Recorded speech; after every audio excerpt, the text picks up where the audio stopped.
पूजनीय संत समाज, सज्जनों और देवियों,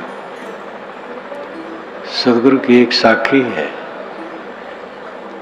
जो मानुष गृह धर्म युत राखे शील विचार, गुरमुख वाणी साधु संग, मन बच सेवा सार। जो आदमी गृहस्थी धर्म के संयुक्त है वो शीलवान होता है, विचारवान होता है, गुरमुख वाणी का आदर करता है, साधु संगत करता है और मनसा वाचा कर्मणा सेवा करता है। ये 5 लक्षण सद्गृहस्थों के बताए गए हैं। संत में ये लक्षण तो पहले से होने चाहिए, फिर और ऊंचे स्तर पर चढ़ने की आवश्यकता है उसे। ये बुनियादी चीजें हैं।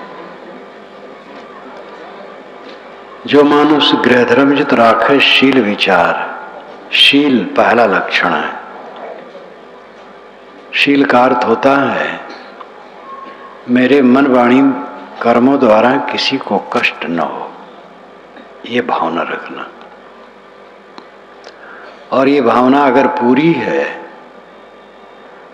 तो फिर वो संभल संभल करके बोलेगा, विचारेगा, काम करेगा। दूसरों को दुख दे करके हम सुखी नहीं हो सकते हैं। आदमी बदहवास है, जो उसे मिलता है उसकी गर्माहट हो जाती है और वो गर्माहट बहुत थोड़े दिन की है। उसी गर्माहट में गलत काम करके दुख भोगता है। समझदार वह है कि गर्माहट में न पड़े। सारा संबंध क्षणिक है, जवानी क्षणिक है, प्रेमियों का संयोग क्षणिक है, पद क्षणिक है, प्रतिष्ठा क्षणिक है, भीड़ क्षणिक है। बहुत भीड़ में कोई रहता हो तो बहुत भीड़ में रहने से उसका कोई लाभ नहीं होगा, हानि हो सकती है। अवंत में भीड़ साथ नहीं देगी, किसी के साथ नहीं दे सकती है। हमें और आप किसी की भी साथ भीड़ नहीं दे सकती। आज तक किसी का साथ भीड़ नहीं दिया है, आज कैसे दे सकती है? संयोग ही सब क्षणिक है तो गर्माहट कैसी? उपाधि में गर्माहट आती है। उपाधि यानी संबंध, संयोग, नकली रूप। दृश्यमान जो कुछ है सब नकली रूप है। गुणानाम परमम रूपम ना दृष्टपथ मृक्षति यत् दृष्टपथम प्राप्तम तन्मायो सुतुच्छकम। ये कपिल जी महाराज का मंत्र माना जाता है। व्यास ने अपने योग दर्शन के भाष्य में इसे उद्धृत किया है और वहीं से मैंने भी अपने भाष्य में उद्धृत किया है योग दर्शन के। ये माना जाता है कि कपिल का यह मंत्र षष्ठी तंत्र से आ रहा है। गुणानाम परमम रूपम न दृष्टपथ मृक्षति यत् दृष्टपथम प्राप्तम तन्मायो सुतुच्छकम। गुणों का जो अत्यंत सूक्ष्म रूप है वो दृष्टि से नहीं दिखाई देती। गुणों का रूप क्या है, गुण क्या है? सांख्य दर्शन की अपनी अलग परिभाषा है। सतरजतम ये गुणों को मूल मानते हैं और प्रकृति उसी का समुच्चय है। लेकिन तथ्य यह है कि प्रकृति मूल है और गुण उसका है, प्रकृति का। प्रकृति गुणी है। श्री निर्मल साहब ने अपनी वाणी में ये प्रश्न कई बार उठाया है। त्रिगुण जिसके गुण है, गुणी फिर कहाँ है? त्रिगुण जिसके गुण है, त्रिगुण तो जो गुण हुआ, सतरजतम गुण है, तो गुणी कौन है? ये उन्होंने प्रश्न उठाया है। गुणी का गुण होता है, लेकिन उनकी सांख्य दर्शन की परिपाटी है, उसको हम ये समझें कि पदार्थों का सूक्ष्म स्वरूप आंख से नहीं दिखता है। जड़ परमाणुओं को यंत्र से भी आज तक नहीं देखा जा सका है। जो हमें दिखाई देता है ये यौगिक है, करोड़ों करोड़ों कणों का संयोग है, और ये सच नहीं है। और जो सच है वो दिखाई नहीं देता है। गुणानाम परमम रूपम न दृष्टपथ विक्षत, पदार्थों का सूक्ष्म स्वरूप दृष्टपथम न रिक्षत, रिक्षत नाम चमकना, दिखाई देना। इंद्रियों के द्वारा पदार्थों के सूक्ष्म स्वरूप दिखते नहीं हैं। यह तो दृष्टपथम प्राप्तम, और जो दृष्टिपथ से दिखते हैं तन मायो सुतच्छकम, वो तो मायामय है, अत्यंत तुच्छ बना है, बिगड़ जाएगा। ये शरीर बना है, रात दिन बिगड़ता है, बिगड़ के रहेगा। सभा बैठी है, अभी उठ जाएगी। सारा संयोग वियोग के रूप में हरदम बदलता है। इस तथ्य को जो निरंतर देखता है वो अहंकार नहीं करता है। निरंतर देखना बड़ी बात है। साधना से तब निरंतर हम देख सकते हैं। भूले रहते हैं, जो मिलता है उसी में गरमाए रहते हैं। महामूर्खता।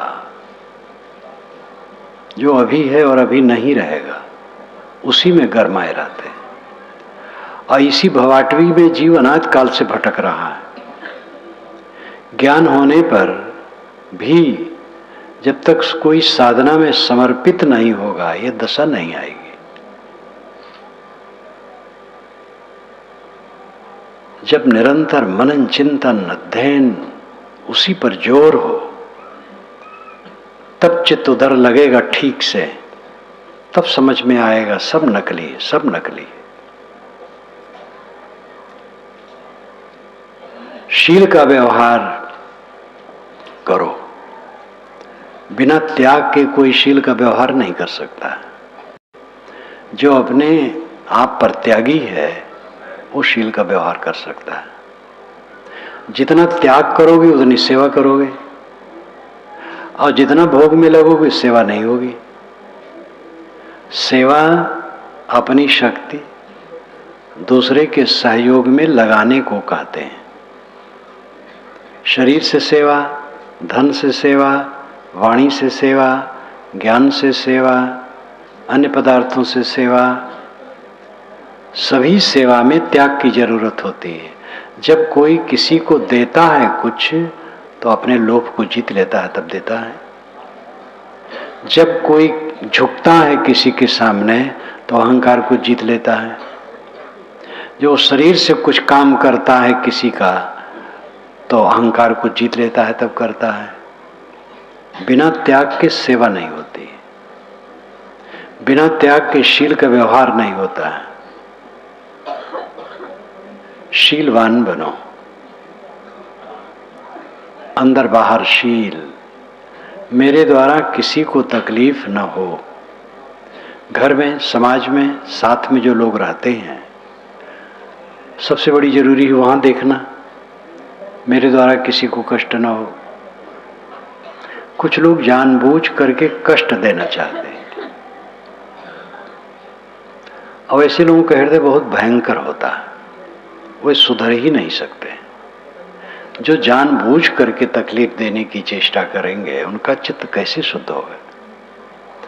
असावधानी में, भूल में कहीं हो गया तो बात अलग है, लेकिन जानबूझ करके कष्ट देता है वो नहीं सुधर सकता जब तक ये प्रवृत्ति नहीं छोड़ेगा। शीलवान बनो, मेरी वाणी से किसी को तकलीफ ना हो, मेरे कर्मों से किसी को तकलीफ ना हो। शील का अर्थ सदाचार है, शील का अर्थ संयम है। शील शब्द अनेक सद्गुणों को ध्वनित करता है। अमुक ने अमुक का शील भ्रष्ट कर दिया, कभी कभी अखबार में आप पढ़ते होंगे। अमुक व्यक्ति ने अमुक महिला का शील भंग कर दिया। तो शील सदाचार को, संयम को भी कहते हैं। सरल ढंग से शील का अर्थ है कोमल बर्ताव।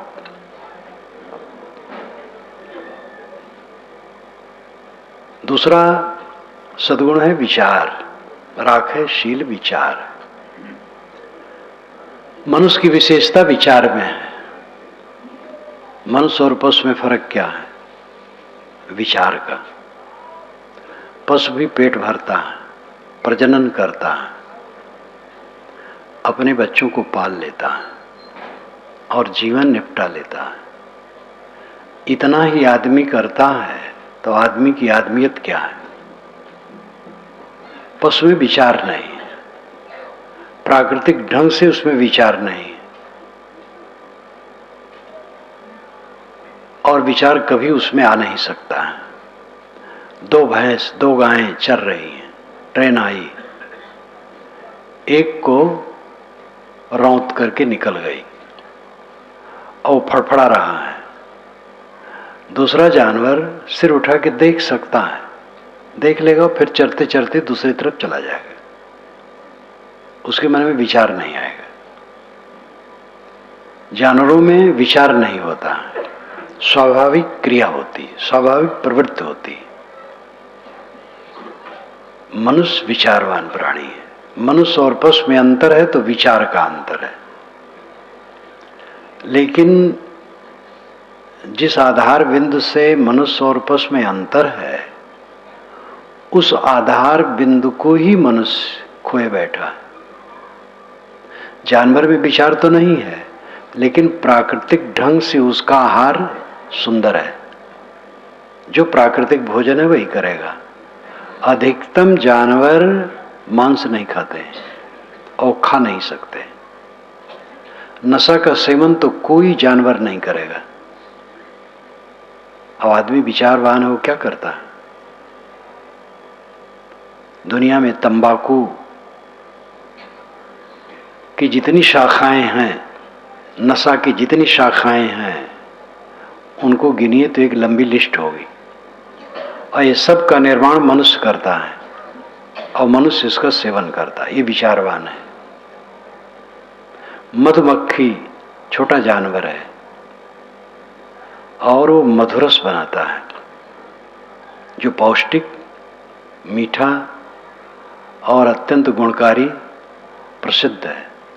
अब आदमी शराब बनाता है, जिससे बुद्धि भ्रष्ट हो, जीवन नष्ट हो।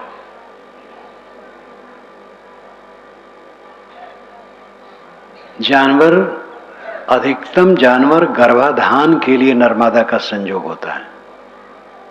अधिकतम जानवरों में केवल गर्भाधान के लिए, बाकी नहीं। कुछ जानवर लंपट होते हैं, बानर इत्यादि, बाकी सब केवल गर्भाधान के लिए संयोग करते हैं। आदमी की क्या दशा है? भयंकर है। विचार का विकास इसमें होना चाहिए, तो विचार इसका एकदम इतना मिटा है। जानवर भयवश किसी को मारेगा, और आदमी ऐसा है लूट फूक करने में लगा रहता है। जानवर किसी के खेत में चर लेगा, पेट भर गया, हो गया। आदमी के घर में है लेकिन दूसरे को लूट के भरना चाहता है। और ऐसे ऐसे लोग हैं जिनके पास खूब पैसे हैं, लेकिन फिर भी लूटने में लगे रहते हैं। विचार मनुष्य ने कितना छोड़ दिया है, और इसीलिए सबसे अधिक दुखी मनुष्य है। इतना दुखी दुनिया में कोई नहीं है। सुबह से पक्षी चहचहाते हैं, मस्त गीत गाते हैं। अब आदमी सुबह जब उठता है तो लगता है बीमार है, चेहरा विकृत है, नींद खुलते ही चिंता में डूबा है, जानवर के ऊपर न कपड़े हैं, न कोई संग्रह है, कुछ नहीं है, वो खुश है। सुबह से वो गीत गाता है, पक्षी चहचहाते हैं। मैं प्रायः यहां रहता हूं तो 2:30 बजे 6 घंटे सोता हूं ठीक से पूरा, एक नींद, 2 नींद नहीं होती, और 2:30 बजे करीब करीब उठता हूं। कभी 2:45 हो जाता है। आज तो 2:11 हुआ था, लेकिन फिर सो गया, तो 2:31 पर उठा, 20 मिनट और सो लिया। और देखता हूं उस समय पक्षी मधुर मधुर स्वर बोलने लग जाते हैं। सभी जानवर प्रसन्न हैं, दुखी है तो केवल मनुष्य, क्योंकि प्रकृति ने इसको विचार की शक्ति दी, तो इसने विचार की शक्ति को बिगाड़ में लगा दिया। चिंता अधिक, कैसे घर चलेगा?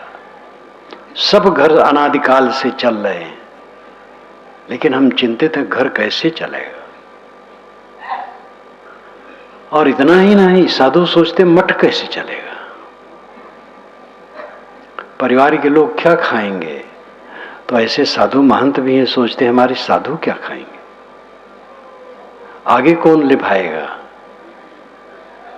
आगे पीछे की चिंता छोड़ दो, अपना काम करो। अनादि काल से जगत चल रहा है, अनंत काल तक चलता रहेगा, उसमें हम कौन होते हैं। महाप्रबंधक बनकर के हम बैठे हुए हैं। भ्रम बिला वजह का दुख मनुष्य सिर पर लादे रहता है। इसने अपने विचार को अविचार में बदल दिया है। विचारवान बनो, सब हो जाएगा।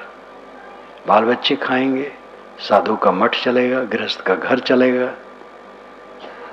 और कोई कुछ बस में किसी के नहीं है। जब जो होना होगा होगा। अपना काम कर लो, अपना काम सबसे है। इसी जीवन में पूरा निर्भय हो जाना। अभी शरीर छूटने का अवसर आए तो कोई भय न हो। शरीर कब छूटेगा? आज छूटेगा। जब छूटेगा आज रहेगा। आज शरीर छूटने का टाइम आए, कोई भय ना हो। यहीं पर मंच पर शरीर छूट जाए, छूटने का टाइम आ जाए, कोई भय ना हो। भय क्या है? छूटेगा क्या? कूड़ा कचरा छूटेगा? सब एक एक टोकरी कूड़ा कचरा लिए बैठे हैं, और सबको घमंड शरीर का कितना है। अब है क्या? टट्टी, पेशाब, हड्डी, मांस, रक्त, पीव, मवाद, गर्मी, उद्वेग, अशांत, चिंता, पीड़ा, इतना सारा पाप लेके बैठे हो। ये छूट जाए तो क्या नुकसान होगा? अगर किसी को चिंता नहीं है, विकार नहीं है मन में, तो फिर बेड़ा पार है, उसको चिंता होगी ही नहीं। सब कुछ नाशवान है। मैं अविनाशी हूं, नित्य शुद्ध बुद्ध निर्मल हूं। इस बोध में जो स्थित है वो कृतार्थ है। और सब समय निर्भय, प्रशांत, आनंदमय, तृप्त हो जाना जीवन का फल है। गृहस्थ, विरक्त, स्त्री, पुरुष, कोई भी हो, इस मनोदशा में जो जीता है वो सफल है। कपड़े बदलने से इस मनोदशा में नहीं आ सकते, साधना करने से आ सकते हैं। कपड़ा तो नाच वाले भी बदल लेते हैं, अच्छे सन्यासी बन जाते हैं। मैंने अपने बचपन में एक नाटक देखा था, तो एक साधु बन करके आया था, तो सिर को भी ढांक करके चद्दर बैठा था ध्यान में। तो लोग पैसा चाहो तो फर दे, फेंक दे, और नाटक कर रहा था। हम लोगों को तो कोई पैसा चढ़ाओ फेंकते नहीं है, रख लेते हैं, लेकिन वो फेंक देता था। सब हंसते थे कि दिखा रहा है, नाटक दिखा रहा है। कपड़ा तो कोई बदल लेता है। कपड़ा बदलने से वो मनोदशा नहीं आएगी, ना आश्रम बदलने से आएगी, साधना करने से आएगी। कपड़ा और आश्रम बदला जाता है, इसमें सुविधा होती है, साधना के लिए पूरा आयाम मिलता है। लेकिन जब कोई करे तब तो आश्रम में आ गया, कपड़ा बदल लिया, वो नहीं करता है और प्रमाद घेर लिया तो और डूबता है।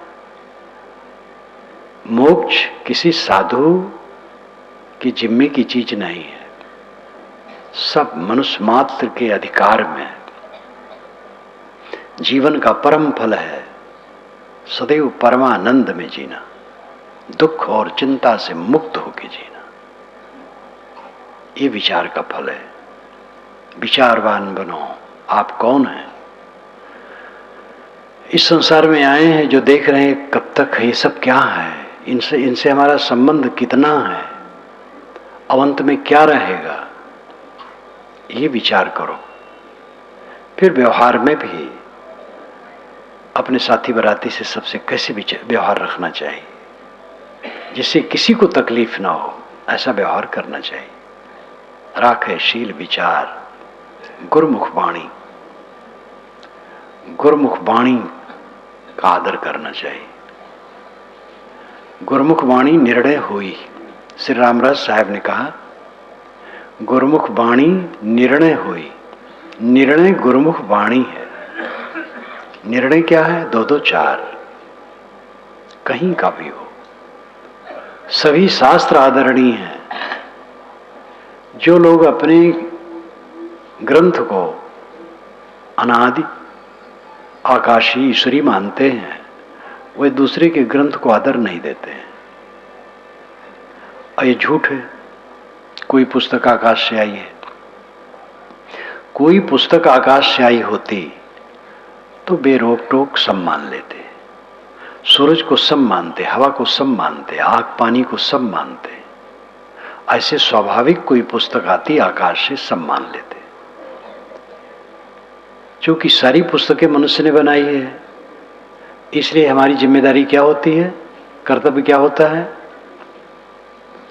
सभी पुस्तकों का आदर करना, और जितनी शक्ति हो अध्ययन करके सबसे लाभ लेना। निर्णय को छानना कि सत्य क्या है, क्योंकि कोई पुस्तक ईश्वरी आकाशी नहीं है, सब मनुष्यकृत है। तो पढ़ करके विचारें कि सच क्या है। इसके लिए साहेब की साखी जगत प्रसिद्ध है। साधु ऐसा चाहिए जैसा सूप सुभाए, सार सार को गए रहे थोथा दे उड़ाए। सूप फटक देता है, भूसी उड़ जाती है, चावल रह जाता है। इसी प्रकार सारी गलतियों को हटा दो जो सृष्टि क्रम विरुद्ध है, तर्कहीन है, युक्तहीन है, विवेकहीन है, विश्व के शाश्वत नियमों के कसौटी से अलग है, उसको छोड़ दो। विचारवान बनो। गुरुमुख वाणी का आदर करो, निर्णय का आदर करो। वेद के ऋषि ने भी कहा सक्त में उतुतना पुनंतो यत्र धीरा मनसा वाचम कृत अत्रा सखाया सख्या न जानते भद्रईशाम लक्ष्मीर निहितादिवाच।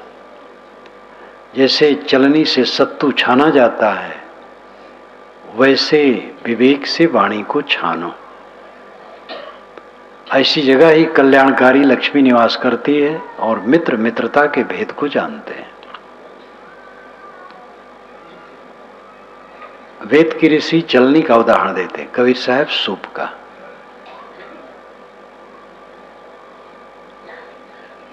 कबीर साहब की ये बात तो प्रसिद्ध है, संतजन कहते हैं। लेकिन आज तक अनेक वैदिकों की सभा में मुझे जाने का अवसर पड़ा है, किसी वैदिक ने इस मंत्र का उच्चारण नहीं किया मेरे सामने। कोई ऐसा नहीं मिला जो इस मंत्र को उद्धृत करके कहे कि भाई विचारों से छान करके वाणी मानो, देखो ये वेद का मंत्र गा रहा।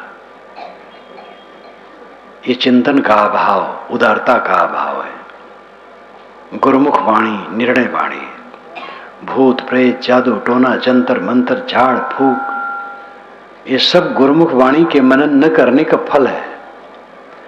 लोग कहते हैं कि टीवी में बहुत बहुत चमत्कार आजकल दिखाया जाता है। वो तो एक व्यवसाय है, धंधा है टीवी का, और पैसा मिले दुनिया भाड़ भट्टी में जाए।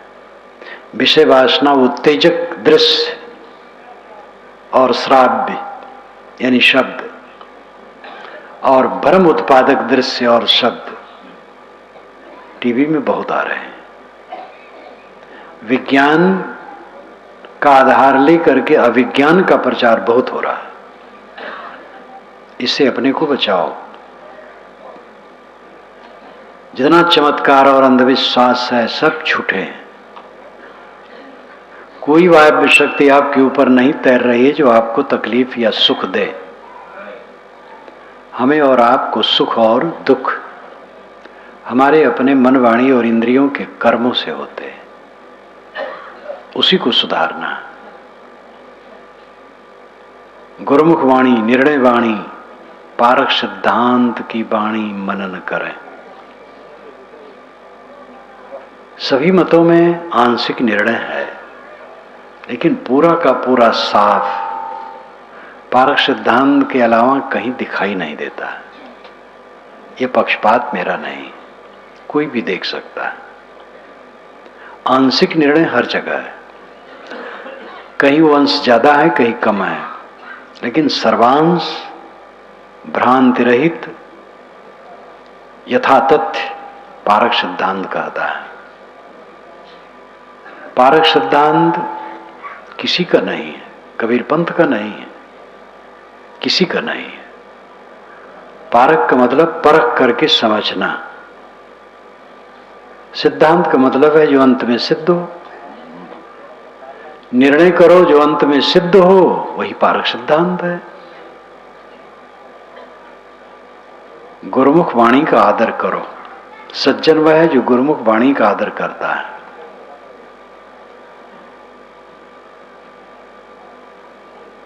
भ्रांतियां बहुत हैं। आज के विज्ञान युग में इतनी भ्रांति फैल रही है। भूत प्रेत को लेकर, जादू टोना को लेकर, जंत्र मंत्र को लेकर, देवी देवता को लेकर, अनेक बातों को लेकर के भयंकर भ्रांति चारों तरफ गूंज रही है। दुनिया भर का सुधार कौन कर पाएगा? जो अपना सुधार करना चाहे स्वयं विनम्र हो करके इस दिशा में बढ़े। दुनिया ऐसे है, रही है, रहेगी। डेविड ह्यूम 18वीं शताब्दी में यूरोप के एक दार्शनिक हुए हैं, डेविड ह्यूम। उन्होंने कई पुस्तकें लिखी हैं, तर्कशील थे, चिंतक थे। जो बूढ़े हो गए, मरने का टाइम आया, कई मित्र मिलने आए, तो उन्होंने विनोदी भाषा में कहा कि यमराज नौका लेकर के खड़ा है और कहता, ह्यूम आ बैठ, बैतरणी पार करना है। मैं कहता हूं भगवान कुछ दिन के लिए मुझे रहने दीजिए, मैंने जो पुस्तकें लिखी हैं मैं देखना चाहता हूं कि जनता पर इसका क्या प्रभाव हो रहा है, थोड़ा मुझे रहने दीजिए।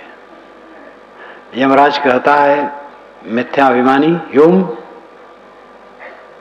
अरे तेरे जैसे हजारों लोग हजारों वर्षों तक दुनिया में प्रचार करें, दुनिया ऐसे रहेगी, चल नौका में बैठ। एक विनोदी बात किया। मैं अपनी भारतीय परंपरा के अनुसार शब्द कहा यमराज, बैतरणी, उनका अपना शब्द है, यूरोपीय शब्द, लेकिन भाव यही है। रूपक हर जगह करीब करीब वैसे रहते हैं, भाषा में अंतर रहता है।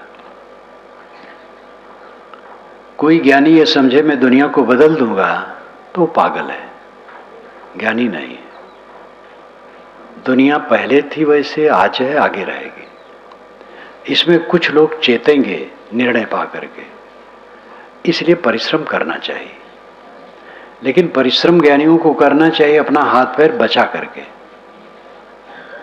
अपनी पूर्ण स्वरूप स्थित का काम करते हुए, ये नहीं कि स्वरूप स्थित का काम छोड़ दिए, शांति का काम छोड़ दिए, दुनिया की जगह नहीं चले, अपने अचेत हो गए। दुनिया तो जग नहीं सकती, अपनों सो गए। कोई भी संत भक्त साधक है, ये भ्रम छोड़ दे कि मैं दुनिया को जगा दूंगा, दुनिया ऐसे रहेगी। सेवा करो, कुछ लोग जरूर जगेंगे। मुझे जागृति आई, मुझे सद्गुरु मिले, संत मिले, भक्त मिले, एक एक बात उनसे मिले, मुझे याद आता है गुरु जी के यहाँ चलूं। बढ़ारा आश्रम मेरा जो मूल आश्रम गुरु आश्रम है, वहां से शरीर जहां जन्मा है 10-11 किलोमीटर होगा, ज्यादा नहीं। भक्त लोग मिलें, चलूं, बात सुनूं उनकी, एक एक बात अपरिचित रहे, कबीर पंथ की बात मेरे लिए सुनूं, चौंक हो और अच्छा भी लगे। संतों से सुनूं, गुरु जी से प्रश्न करूं। मैं आऊं, अपना झोला गुरु जी की चौकी के नीचे रख दूं और प्रश्न शुरू कर दूं, गुरु जी उत्तर दें। गुरु जी काफी उत्साहित थे, हमारे जिज्ञासुओं को उत्तर देने में खूब प्रवीण थे।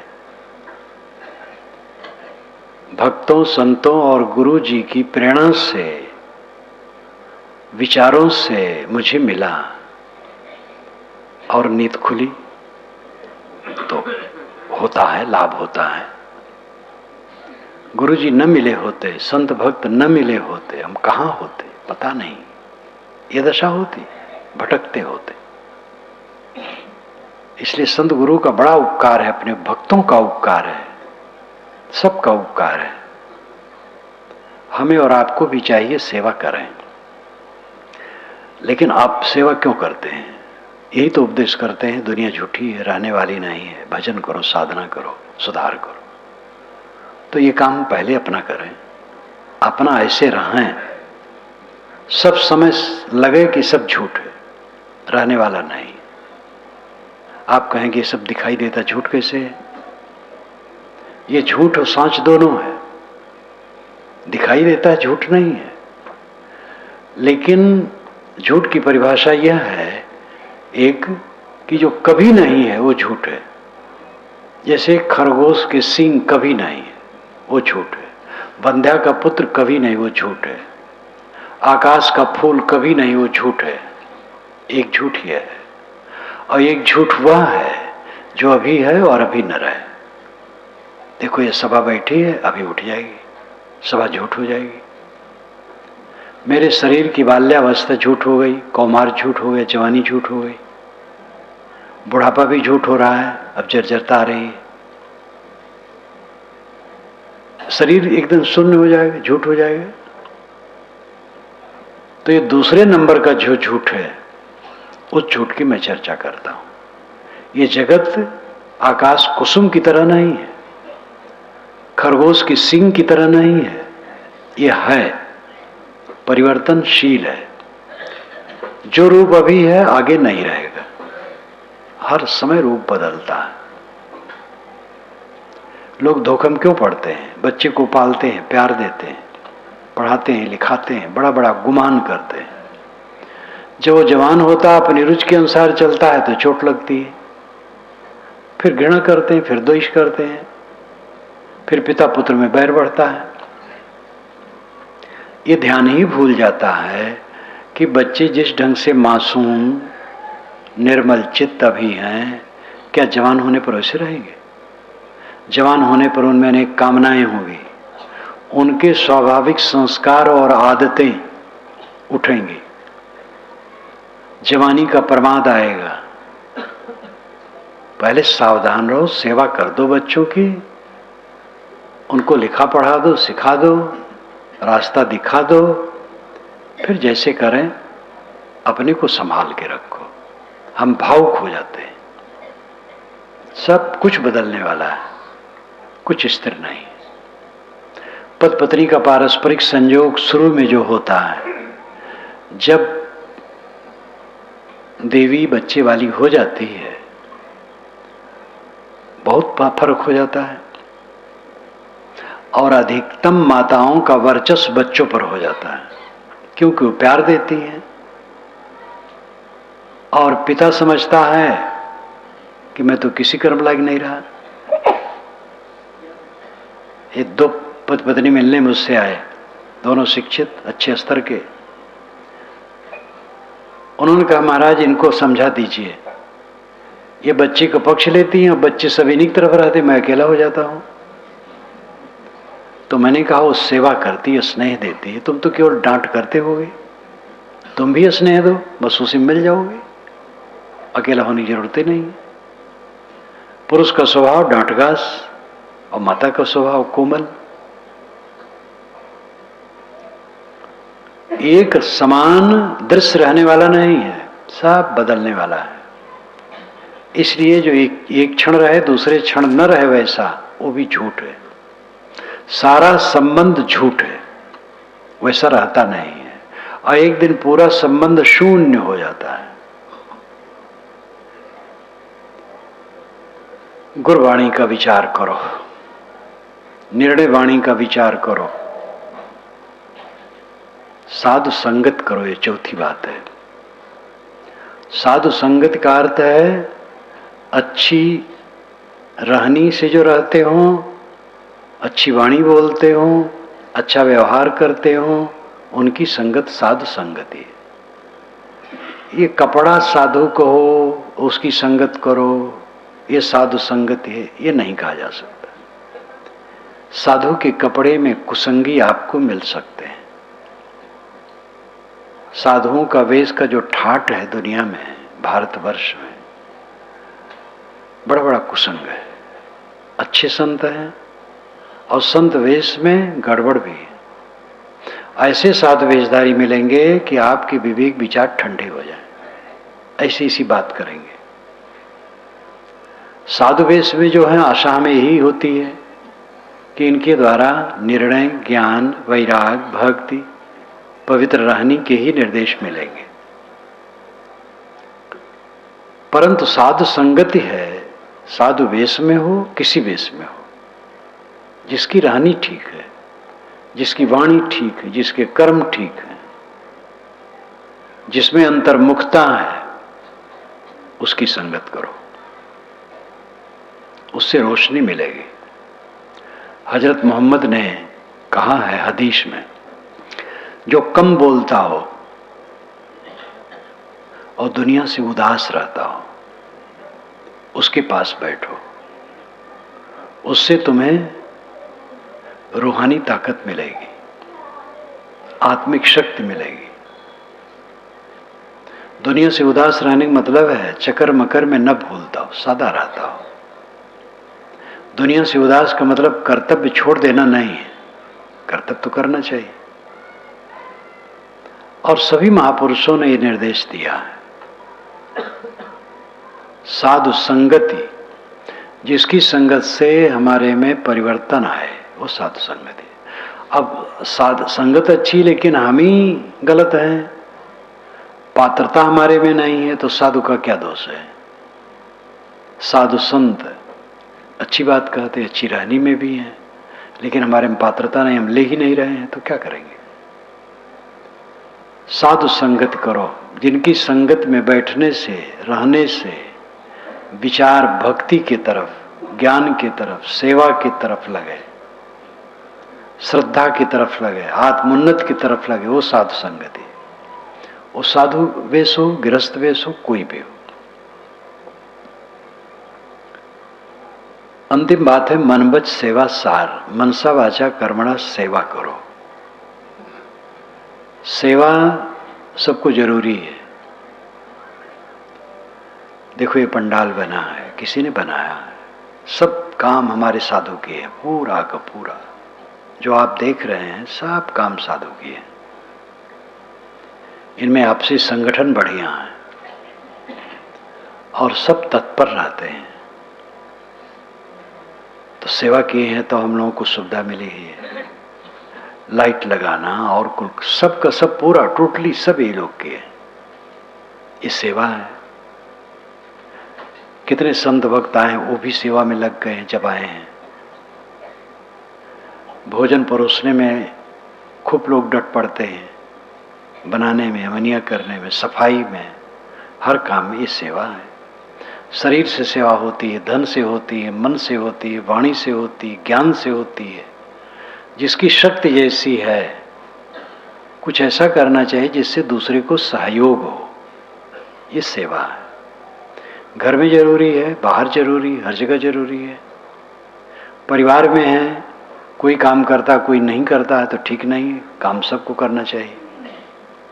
अपनी योग्यता और शक्ति के अनुसार सबको काम करना चाहिए। सभी काम उपयोगी हैं। मनसा वाचा कर्मणा सेवा में लगो, सबसे सेवक धर्म कठोरा, गोस्वामी जी ने कहा। सेवक धर्म सबसे कठोर है। भरत जी के मुख से कहलवाया। भरत जी जब गंगा से पार जाने लगे तो गंगा तक तो राम जी रथ पर आए थे, वहां रथ छोड़ दिए थे तो नंगे पैर गए थे, यानी पैर से गए थे। तो जब भरत सुने कि यहां से वो पैर से गए हैं, रथ से नहीं, तो फिर वो ज्योति भी छोड़ दिए। और उन्होंने ये कहा, सिर भर जाऊं उचित असमोरा, सबसे सेवक धर्म कठोरा। राम जी यहां से पैदल गए हैं तो हमें तो चाहिए सिर के बल जाए।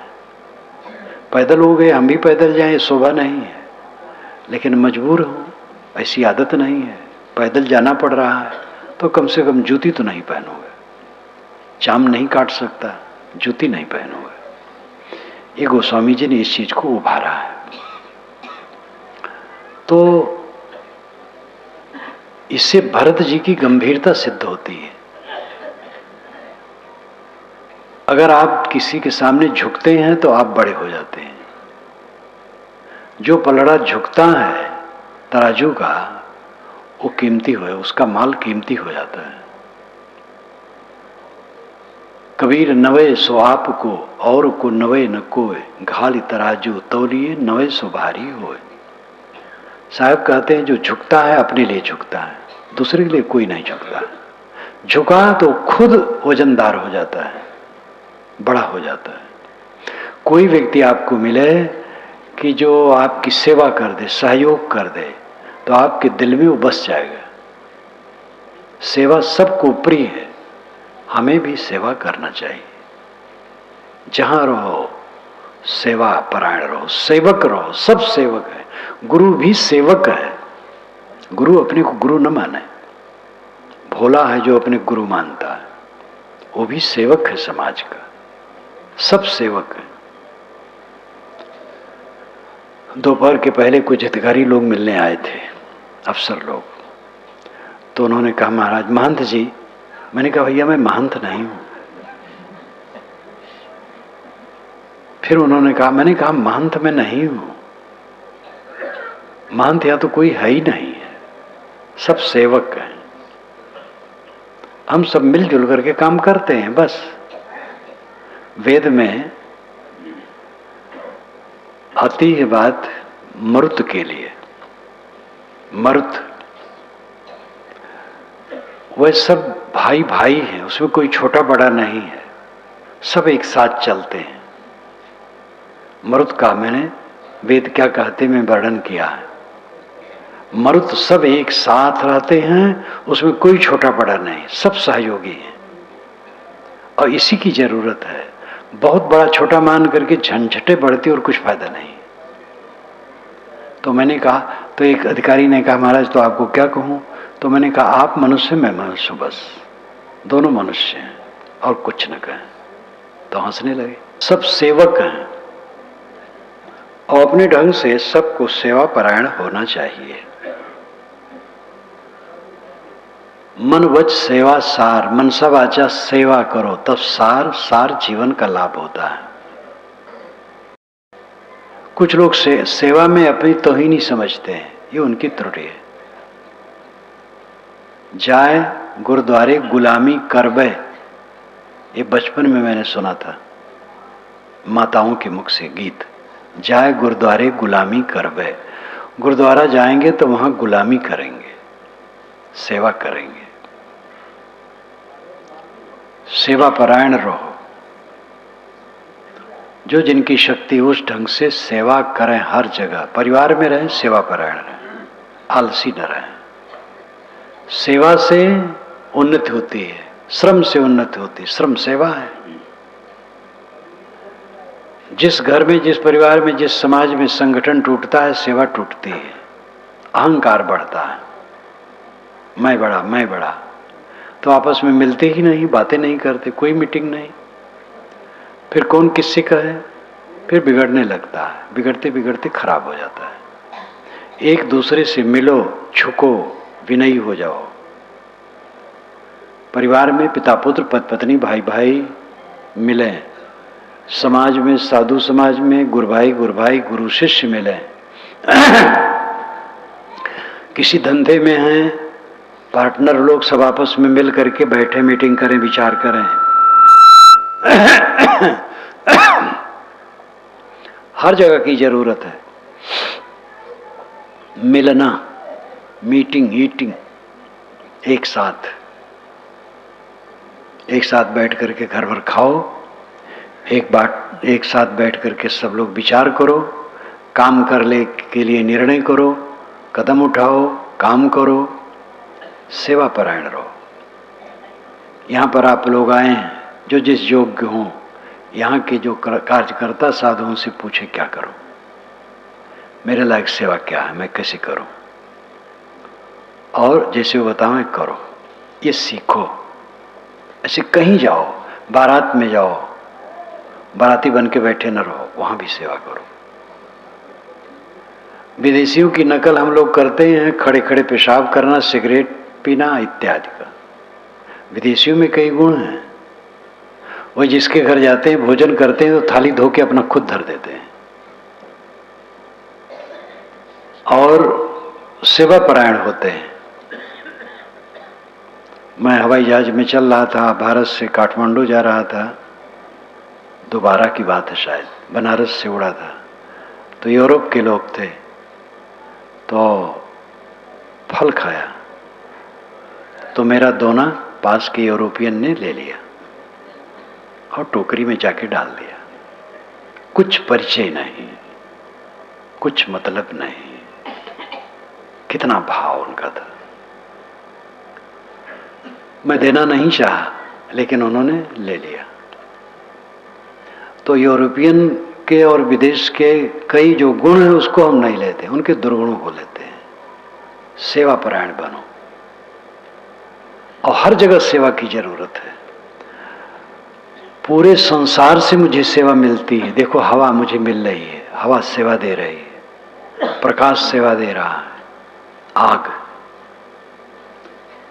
पृथ्वी सेवा दे रही, इसी पर हम बैठे हैं, पानी सेवा दे रहा है, शून्य सेवा दे रहा है। ये शून्य आकाश ना हो हम लोग जी नहीं सकते हैं। वनस्पतियां मौन, वृक्ष खड़े हैं, सेवा दे रहे हैं, प्राणपद वायु छोड़ छोड़ करके। पूरी सृष्टि सेवा दे रही है, हमें भी सेवा देना चाहिए, करना चाहिए। कहीं भी रहो, सेवा परायण रहो। तो साहब कहते मन बच सेवा सार, मनसा वाचा कर्मणा सेवा करो, तब सार जीवन का लाभ मिलेगा। जो मानुष गृहरंजित राखे शील विचार, गुरमुख वाणी साधु संग मन बच सेवा सार। गृहस्थी धर्म के संयुक्त जो है वो शीलवान होता है, कोमल स्वभाव का होता। सदगृहस्थ का लक्षण यही है। विचारवान होता है, गुरमुख वाणी का आदर करता है, निर्णय वाणी का आदर करता है, साधु संगत करता है, मनसा वाचा कर्मणा सेवा करता है। प्रश्न होता है साधु, तो साधु तो एक कर लेता है, तब आगे साधु होता है। साधु पूरी अवस्था है, कृतार्थ अवस्था। ये सब की हुई बिना तो उसमें कोई पहुंच ही नहीं सकता है। जिसमें सेवा नहीं है, किसी वैराग्यवान को मैंने नहीं देखा जो निकम्मे रहे हो, जो मैंने अपनी आंखों से देखा उनको। और जिनके विषय में मेरा समय नहीं था उनको सेवा के समय को देखने, दूसरों से सुना उनकी सेवा की भावना। वैराग्यवान जो हुआ है सेवाहीन नहीं रहा, साधना और रहनी में जो टिका है सेवा परायण रहा। सेवा के बिना चित्त शुद्ध हो ही नहीं सकता है, और चित्त शुद्ध हुए बिना ज्ञान टिक नहीं सकता है। घर में 4 लोग काम करते, एक आदमी बैठा है, अहंकार बस भले बैठा है, आलस्य और अहंकार से उसका चित्त भयभीत रहेगा, चंचल रहेगा।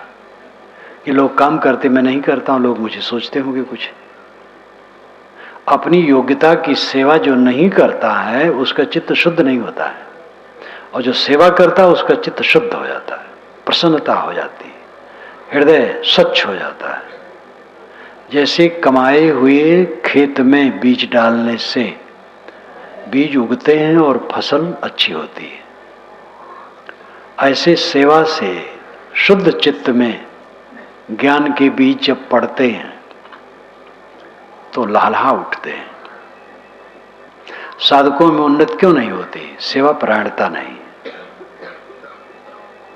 साधक भगत कोई भी हो, जिनमें सेवा परायणता नहीं होगी उनका चित्त शुद्ध नहीं होगा। चित्त शुद्ध नहीं होगा तो ज्ञान का आचरण नहीं होगा।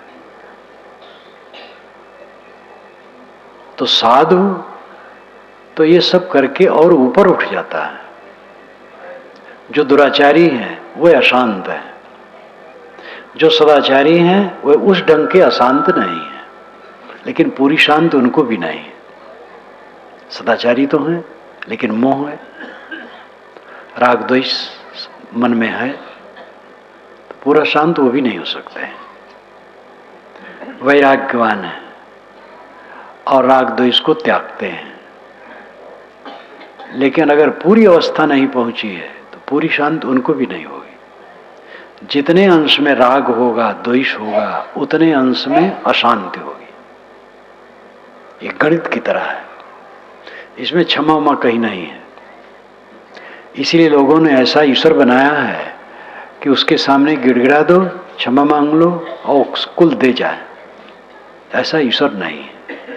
ईश्वर है विश्वव्यापी नियम, उसमें क्षमा नहीं है। वो कंप्यूटर की तरह है, उठा करके सामने रख देता है जो आपने किया है। इसलिए अगर कोई संत है, साधक है, ज्ञान वैराग से चलता है, लेकिन चित्त में कसर है, मोह है, लालसा है, सांसारिक कुछ लालसा है, तो पूरी शांति नहीं पाएगा। पूरी शांति मिलेगी जब सारी तृष्णाएं एकदम जल जाए। श्री निर्मल साहिब की बात याद आती है,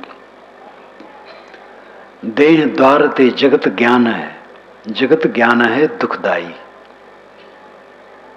देह संबंध छुटेगा तब जब सकल वासना जर जाई। देह के द्वारा जगत का हमें ज्ञान होता है। देह ना हो तो जगत का हमसे कोई मतलब नहीं। सो जाते हैं तभी जगत भूल जाता है। देह द्वारते जगत ज्ञान है, और जगत ज्ञान है दुखदाई। जगत का ज्ञान दुखदाई है। जगत को जानो दुख भोगो। तब प्रश्न ये हुआ कि जगत के ज्ञान से अलग कैसे हो, हम जगत को न जाने। तो साहब कहते हैं देह संबंध जब न रहे, जब देह नहीं रहे, अब आत्मा अपने आप में तृप्त मुक्त हो जाए, अपने स्वरूप में स्थित हो जाए, तब जगत ज्ञान नहीं होगा। तो देह संबंध कैसे छूटे? तो साहब कहते जब सकल वासना जर जाए, जब सारी वासनाएं जल जाएंगी तब यह दशा आएगी। इस देह में रहते रहते सारी वासनाएं जल जाए, कुछ इच्छा नहीं, तब फिर वो देह में नहीं आएगा। यहां से कुछ पाने की इच्छा नहीं है, अपने आप में परमानंद परम सुख सागर है। बाहर तो कबाहट है, अपने आप में पूर्ण तृप्त आत्मा वो कुछ नहीं चाहता है। तो जब तक है देह में तब तक भी मुक्त है, देह छोड़ जाए तब भी मुक्त है। कुछ लोग कहते देह छूट जाएगा तो जीव मुक्त होकर कहां रहेगा। मोटी बुद्धि का यह प्रश्न है। देह में रहते रहते वो मुक्त है, मरने पर क्या पूछना है। देह छूट गई, यही मरना है। अब आत्मा अपने आप में स्थित है। बस सारा काम करना है जीते जीते, मरने में कुछ नहीं करना है। जीते जीते निष्काम होकर के आत्मतृप्त हो जाओ। अगर कहो ये सब बकवास है तो ठीक है, जिसमें रमना हो रमो, लेकिन ये पक्का समझ लो मौत है, शरीर रहेगा नहीं। और जिसमें हमें अहंकार है वो हमारे साथ रहेगा नहीं। इसलिए इसको समझो, ये बकवास नहीं, ये यथार्थ है। आप हैं, अब आप बीच में नहीं उदय हो गए हैं, पहले भी थे, अब हैं, आगे भी रहेंगे। विज्ञान मानता है कि संसार का एक कण नया बनता नहीं है और एक कण मिटता नहीं, जो है सो है। जड़ है, चेतन है, दोनों है, दोनों रहेंगे। आप हैं, पहले भी थे, आज भी हैं, आगे भी रहेंगे। जीवन का परम फल है इसी जीवन में तृप्त हो जाना, निर्भय हो जाना, संतुष्ट हो जाना। आखिर मरना है जब अवश्य मोहब्बत करना छूटा, करिए भजन विचार विषय से रहिए रूठा। ये भी निर्मल साहब ने कहा है। मरना जब अवश्य है तो मन शक्ति जिसने मिटा दी वो धन्य हो गया, कृतार्थ हो गया, जीवन मुक्त है। बस जीवन मुक्त को प्रश्न नहीं होता है मरने के बाद कहाँ रहेंगे, वो तो स्वयं उसमें तृप्त है। कहाँ से क्या मतलब है। अपना स्वरूप अमृत धाम है, वो निराधार है, उसमें आधार आधे संबंध नहीं है। घड़ा आधे है, मिट्टी आधार है, तो घड़ा मिट्टी पर रहता है, पृथ्वी पर। तरंग आधे है, जल आधार है, तो आधार आधे संबंध जहां है तहां आधे आधार पर रहता है। चेतना आत्मा ना किसी का आधार है ना आधे, वो निराधार है, अपने आप है। इसलिए जिसकी वासना क्षय हो गई, जो आत्मतृप्त हो गया, आत्मसंतुष्ट हो गया, वो देह रहे देह न रहे, दोनों में बराबर है, सब समय मुक्त आत्मा है। ये काम भी ये बात भी समझो, सोचो, करो, सारा दुख इसी में मिटेगा। इस स्थिति तक पहुंचे बिना सारा दुख नहीं मिटेगा। सदाचार से दुख कम हो जाएगा, ज्ञान वैराग से और दुख कम हो जाएगा, लेकिन पूरे दुखों का अंत होगा जब मोह का सर्वथा नाश हो। शरीर छोड़ना है, मोह रख करके छोड़ो या मोह छोड़ करके छोड़ो, आपकी मर्जी। सबको साधना करना चाहिए, मोह छोड़ने की दिशा में सबको चलना चाहिए। सदगुरु की ये साखी याद कर लो, जो मानुष गृह धर्म युत राखे शील विचार, गुरुमुख वाणी साधु संग मन बज सेवा सार।